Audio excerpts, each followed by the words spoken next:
All right, hello, it's 𝗏𝗏 here. I want to acknowledge that I am filming this video the day after a horrible shooting down in Texas, and one of those moments where you both want to know and almost don't want to know because of how heavy this is. And so I've seen an outpouring of messages and videos and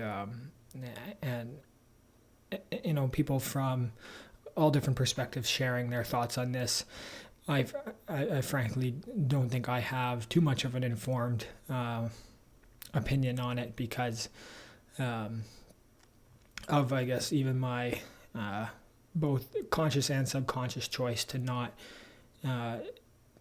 go that deep into the events that have happened just because of how sad it is. But thinking out there of anyone who, obviously people who are the families who are affected by this, and then I think just the world as a whole is always shocked by this, by sometimes the pure violence that people can be capable of. And I know everyone has these feelings, these pains. We suffer through this, and then we do our best to proceed with our daily lives. And sometimes that's easier than said than done. And I think with events like this, the ripples of it last a long time and will last generations for those especially affected, traumatized by this. And I talked yesterday about just like not operating from fear, and I think when something like that happens, it's hard not to at least operate in fear for a little bit. And I feel for anyone who is sending their kids to school the next day after something like this, and just praying for the best and praying that something like this doesn't happen. So with that said, I'm going to move on to I guess more of the normal things that I talk about here, and do my best at that. So one of the sort of common themes through these sort of stand-ups, I think yesterday was 25, today is 26, has been at least a tied thread with this concept of language. And even since I've started writing or doing these videos, the amount of innovation that has happened is truly, it's insane. And it's also this proliferation of people who have sort of hit this threshold of the amount of data they've been able to access, the technology that they have, and all of that has then unlocked so much powerful potential and then actual applications of this technology. And so yesterday, Google came after OpenAI and their DALL-E system, and basically explicitly said that this system is better than DALL-E.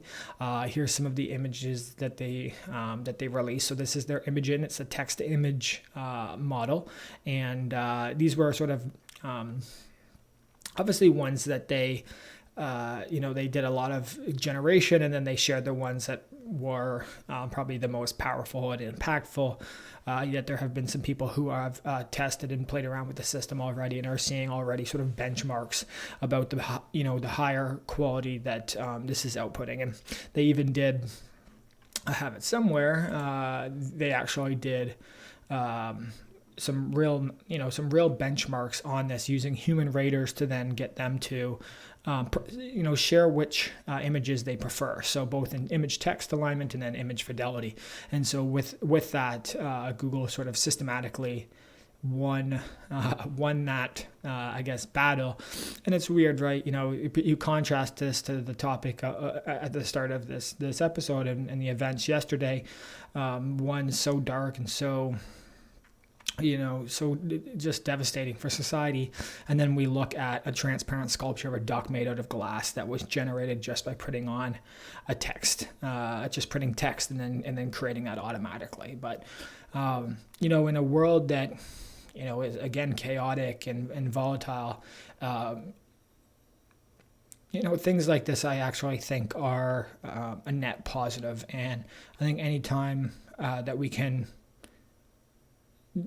describe something, describe the way that we feel, and then turn that into something, I think is very, very powerful. And obviously there's some very silly examples that have been created here, but I still believe, I'm a believer in the potential of creativity in art and expression that systems like this are going to create. And again, this is just the beginning. This is only the Google's really first release on this. The DALL-E, like the usage of these are insane. 𝗦𝗶𝗴𝘆 being a company with, at some points, like the most downloaded app. 𝗦𝗶𝗴𝘆 allowing you to do some image generation like this as well too.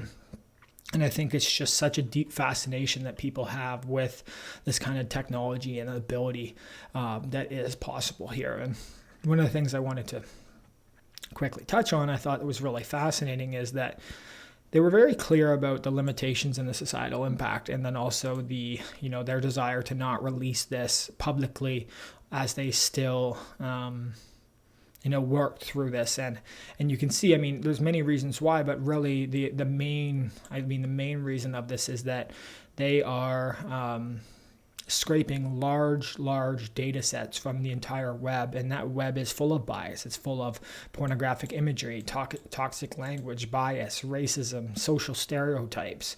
It's uncurated web data, so it inherits these biases.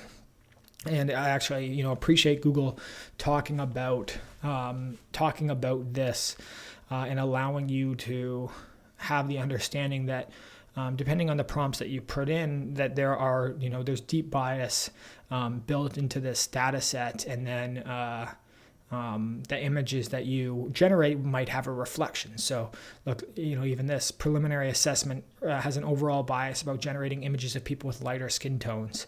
And then professions that align with Western gender stereotypes. So, I think it's great for them to have released this and talk about the bias and still do testing before this is released sort of publicly. And I'm sure at some point it will. And I think there will be private companies who actually want to release these things publicly, probably without the same thought and testing that has been done here, because there's an incentive to do it. If they can be, early in the market, they're going to have the ability to grow significantly and deliver on the desire for people to actually have access to these technologies and use them. So one, note for you, if you do want to test this, there is, I'm trying to think of a good example, a poodle dancing on a cloud with lightning strikes in the background filled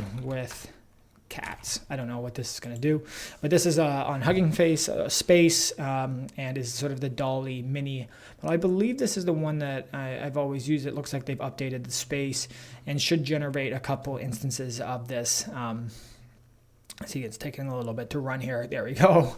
A poodle dancing on a cloud with lightning strikes in the background filled with cats. Definitely doesn't have the same power and capacity of Google's and DALL-E, OpenAI system, but overall it still is achieving that goal. It's nice that you see various outputs that come from it, and if you actually did want to play around with this technology, at least you have the ability to do some prompts and get that live. So I think that's sort of cool and just something I wanted to touch on.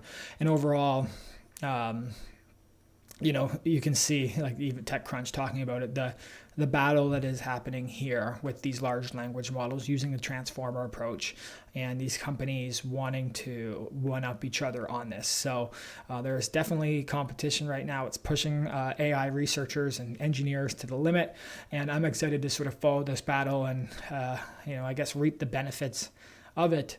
With, just some fantastic things. I love looking at these images. We're moving towards video of this. There's going to be whole realities in VR that will be built by this. It's just going to be absolutely insane what takes place from this. So that's one piece that I wanted to talk about today. That is Google's Imagen model, a large language model using the transformer approach to generate text to image. So definitely worthwhile checking out. And then the last thing here, as I'm coming up on time, is this story from yesterday, which if I can see, 1 second here, the Snap stock. Okay, there we go. Looking at a 1 day, but if we go 1 month, it's bouncing back a little bit today here, but yesterday down 43%. And really the message here is that the advertising industry isn't going to be in a tough spot, and that this is sort of a cyclical cycle. As inflation rises, as interest rates go up, as people look towards this recession and everything that's happening, advertisers need to rethink their spend. They need it to be directly attributable, measurable to the return on investment in the business. Those things around brand awareness and things might not be as valuable as they're looking at cost-cutting measures, as they're looking at the best ways to spend their money to generate revenue and then also conserve their budgeting so that they can last longer through a potentially, a long time of a recessionary period where there could be challenges ahead that we don't even necessarily foresee. So what was really, sort of not shocking, but that went along with this was basically how other companies were then affected. So Meta down, Roku down, Alphabet, Twitter down, Pinterest down. So because of what Snapchat's sort of guidance was on this call, there was then just a surrounding impact on any business that then touches that space, primarily a lot of them driven by advertising models and related to tech. So the ones Google, Alphabet, Twitter,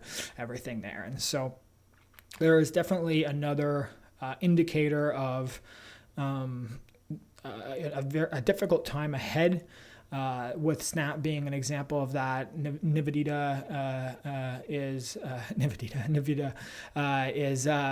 has their earnings call today too, and so they're we're going to see what comes from that. But overall, I think this next quarter is going to be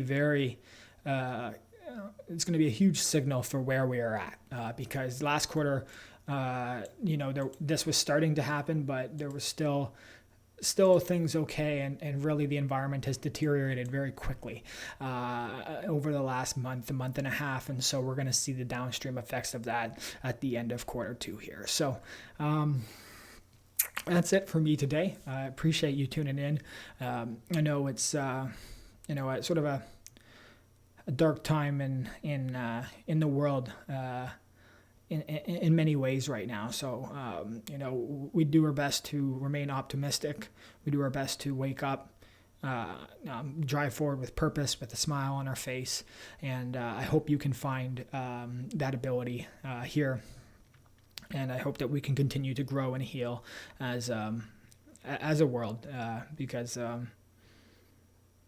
we can do is share these experiences together and hope that we learn and make better decisions and grow together moving forward. So thank you as always for checking this out. Hope you have a good rest of the day and look forward to doing this again. Bye-bye.